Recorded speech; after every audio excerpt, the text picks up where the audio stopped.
I was a very different person at 13, 14 years old. I was a rebel child, I was a delinquent, I had a bright red mohawk. I was the kid that was kicked out of school and eventually expelled, and I was just heading down the wrong path in my life. I was living in a foster home when I was 15 years old, and I got this phone call from a friend of mine one day. And he said to me, "Elia, you need to come and meet this man named Gino Dupuis." I learned that Gino could flip cars, Gino could pull planes, Gino could pull trains using the power of his mind and the physical strength of his body. And so I was fascinated with this man. And Gino ran this little gym called Club Avatar in Elmer, Quebec. He essentially brought in kids like me that nobody wanted to deal with, that society had essentially written off, and he took us under his wing. It's an approach 17-year-old Elia Sekeli obviously understands.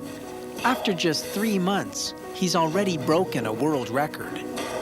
Gino took it a step further with me, and he taught me how to perform Qigong, which is a Chinese martial art.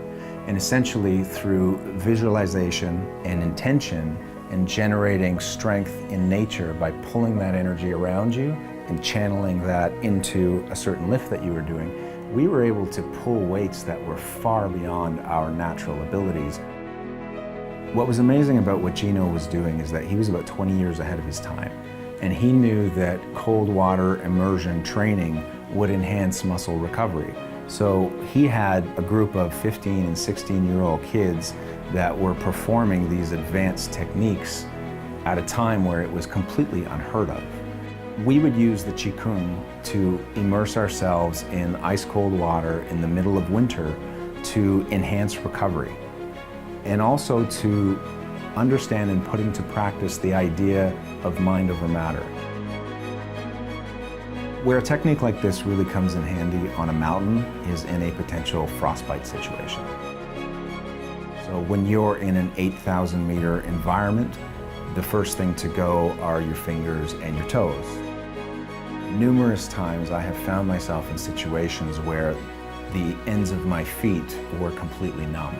And through the meditative practice using Qigong, I was actually able to physically push the blood flow to the ends of my toes and keep my toes healthy and safe. Physically and mentally, it's very rewarding. Like, having done that, I feel like, on top of the world, like I could do anything right now.